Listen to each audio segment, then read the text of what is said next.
बिस्मिल्लाहिर्रहमानिर्रहीम। अस्सलाम वालेकुम students. Chapter number 4 introduction to analytical geometry start करते हैं आज।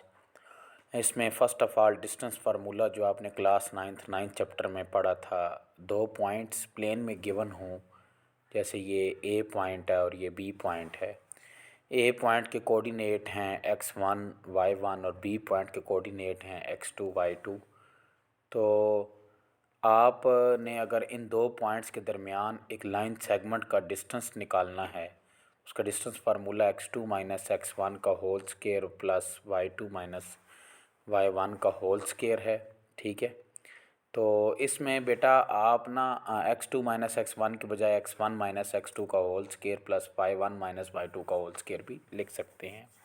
रीज़न ये है कि स्केयर के अंदर जो है ना वो इनसाइड द स्केयर अगर आप नंबर्स की पोजीशन को चेंज करते हैं तो उससे फ़र्क नहीं पड़ता। ए माइनस बी का होल स्केयर इक्वल होता है बी माइनस ए का होल स्केयर के।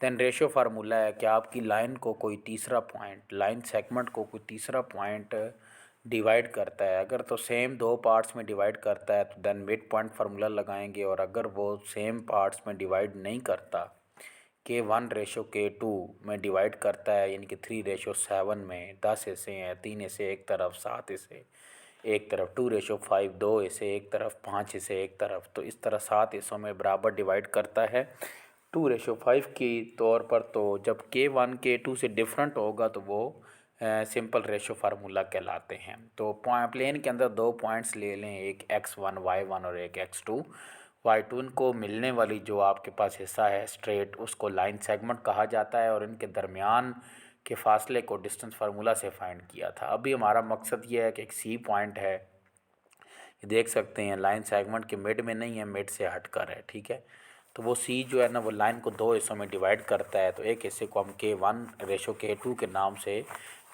उसका नाम दे देते हैं और कहते हैं जी फार्मूला क्या है कि आप अगर उस सी के कोऑर्डिनेट एक्स कोऑर्डिनेट फाइंड करना चाहते हैं तो वो होगा K1x2 plus K2x1 divided by K1 plus K2, and Y coordinate क्या होगा K1y2 plus K2y1 divided by K1 plus K2 हो जाएगा। ठीक है, तो इसका प्रूफ भी है बुक के पेज नंबर 182 पे, लेकिन फ़िलहाल हम इसके यानी कि थियोरेटिकल काम के ऊपर जा रहे हैं। ठीक है, similarly C be the mid point of A B, then K1:K2 हो तो 1:1, then coordinate of C becomes x1 plus x2 divided by 2, y1 plus y2 divided by 2 हो जाएगा।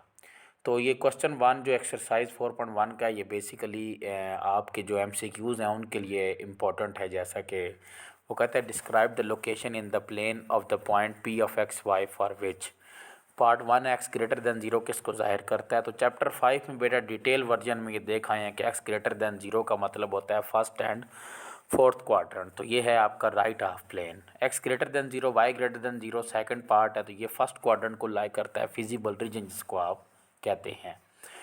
x equal to 0 itself Y axis होता है, और y equal to 0 इसकी shape x axis होती है। तो ये ग्राफिकल व्यू पूछ रहा है इसका। ठीक है, ग्राफिकल लोकस इसका क्या होगा। नंबर 5 पे लिखा हुआ x less than 0 and y is greater than or equal to. x less than 0 पे आपको पता है कि बिलो द x एक्सिस यानी कि थर्ड एंड फोर्थ है। y greater than or equal to 0 का मतलब होता है फर्स्ट एंड सेकंड क्वाड्रेंट है। ठीक है, फर्स्ट एंड सेकंड क्वाड्रेंट है। x लेस दैन 0 का मतलब है सेकंड एंड थर्ड, तो इसका मतलब है जिसमें दोनों में कॉमन तो वो सेकंड क्वाड्रेंट है। मींस कि ये आप फिफ्थ वन का जो है second quadrant and negative x axis भी शामिल है ना, क्योंकि y इक्वल टू 0 की बात कर रहा है, तो कॉमन रीजन हम निकाल लेंगे। x इक्वल टू वाई एक ऐसी लाइन है जो बाइसेक्ट करती है फर्स्ट और थर्ड क्वाड्रेंट को। ठीक है, बाइसेक्ट का मतलब है क्वाड्रेंट को दो हिस्सों में डिवाइड करके गुजरती है, ओरिजिन से पास करती है।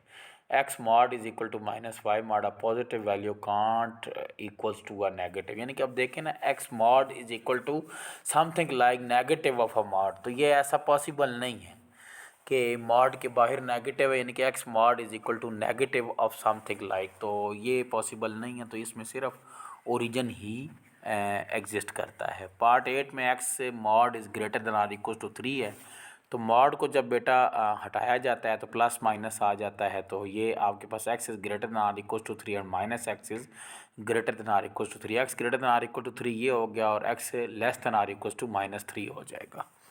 ठीक है। तो एक आपके पास लाइन x इक्वल टू 3 वाली है और एक x इक्वल टू -3 वाली है। तो मीन्स ये कहना चाहता है कि आपके पास -3 से लेस तमाम नंबर्स हैं और 3 से ग्रेटर तमाम नंबर्स हैं। ठीक है। तो ये जो आपको रीजन नज़र आ रहा है 3 से ग्रेटर 3 भी है और -3 से लेस तमाम जो लेफ़्ट साइड पर नंबर है, यानी कि मिड वाला ये ऐसा नहीं आएगा जो 3 और -3 के मिड में है, ये वाला पार्ट नहीं आएगा। तो ये लिखा भी हुआ है आपके पास। ठीक है। 3 के राइट साइड पर और लेफ़्ट साइड पर जो है ना वो -3 के लेफ़्ट साइड पर x greater than 2 and y equal to 2।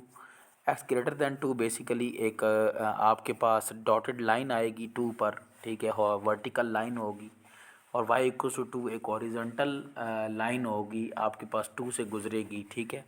x greater than 2 dotted है लेकिन 2 के राइट साइड पर सारा का सारा ऐसा आएगा। y इक्वल टू 2 आपके पास हॉरिजॉन्टल आएगा y इक्वल टू 2 और x greater than or equal to 2 जो है वो 2 वर्टिकल लाइन होगी डॉटेड। 2 खुद शामिल नहीं है क्योंकि डॉटेड इसलिए कह रहे हैं और राइट साइड पर सारा ऐसा आएगा। x and y have opposite sign, तो वो होता है बेटा सेकंड एंड फोर्थ, क्योंकि सेकंड में x नेगेटिव y पॉजिटिव होता है और फोर्थ में x पॉजिटिव y नेगेटिव होता है। तो ये सिर्फ सेकंड एंड फोर्थ क्वाड्रेंट में ही ऐसा पॉसिबल है।